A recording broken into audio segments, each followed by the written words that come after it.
ان الحمدللہ والصلاة والسلام علی رسول اللہ اما بعد اعوذ باللہ من الشیطان الرجیم۔ قرآن اور موجودہ مسلمان سیریز کی چھٹی قسط میں آپ کا دل کی گہرائیوں سے استقبال ہے۔ ذرا ایک لمحے کے لیے رک کر سوچیں کہ کیا ہم نے کبھی یہ جاننے کی کوشش کی ہے کہ جو عقائد ہم رکھتے ہیں وہ کیوں رکھتے ہیں؟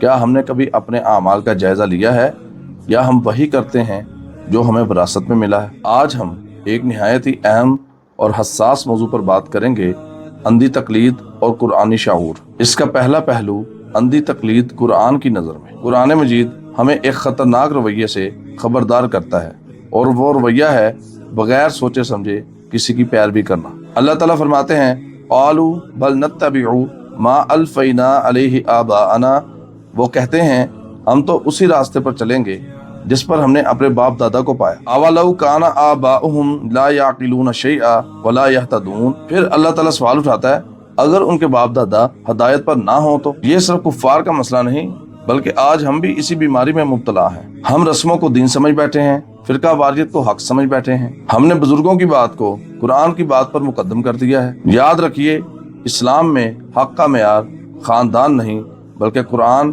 اور رسول اللہ صلی اللہ علیہ وسلم کا فرمان ہے، اور ان کو سمجھنے کے لیے عقل کا ہونا ضروری ہے۔ آج کی گفتگو کا دوسرا پہلو قرآن کا مطالبہ اور سوچو اور سمجھو۔ قرآن کوئی عام کتاب نہیں، یہ ایک ایسی کتاب ہے جو انسان کو جھنجھوڑتی ہے۔ افلا تعقلون، کیا تم عقل نہیں رکھتے؟ افلا تتفکرون، کیا تم غور و فکر نہیں کرتے؟ اللہ تعالیٰ فرماتے ہیں ان شر الدواب عند اللہ الصم البکم الذین لا یعقلون، بے شک بدترین جاندار وہ ہیں جو عقل استعمال نہیں کرتے۔ ذرا غور کریں، اللہ تعالیٰ ہمیں انسان سے بھی کم تر قرار دے رہے ہیں اگر ہم سوچنا چھوڑ دیں۔ حقیقت یہ ہے جذباتی ایمان کمزور ہوتا ہے، شعوری ایمان مضبوط ہوتا ہے۔ جو شخص سمجھ کر ایمان لاتا ہے دنیا کی کوئی طاقت اس کو ہلا نہیں سکتی، اور جو شخص جذبات میں آ کر ایمان لاتا ہے وہ کبھی بھی گمراہ ہو سکتا ہے۔ ظاہر سی بات ہے جو بندہ ہماری تقاریر سن کر جذباتی ہو سکتا ہے وہ کسی اور کی تقاریر کو سن کر بھی جذباتی ہو سکتا ہے۔ اب اس کا تیسرا پہلو یہ سوال ہے کہ اس میں اب ہماری ذمہ داری کیا ہے؟ اکثر لوگ یہ بولتے ہوئے نظر آتے ہیں کہ ہم عالم نہیں ہیں، ہم کیسے سمجھیں؟ اور یہی سب سے بڑا دھوکہ ہے۔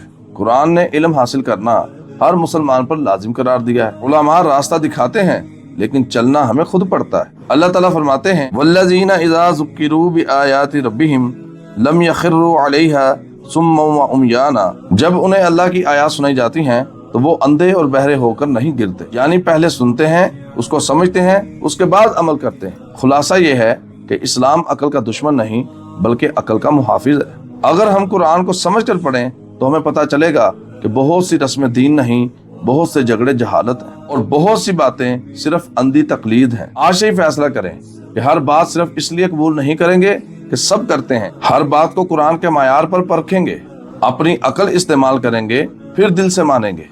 آج کا سوال یہ ہے کہ کیا آپ نے کوئی ایسی رسم یا عقیدہ کبھی چھوڑا ہے جو آپ کے خاندان میں تو موجود تھا لیکن قرآن کے خلاف تھا؟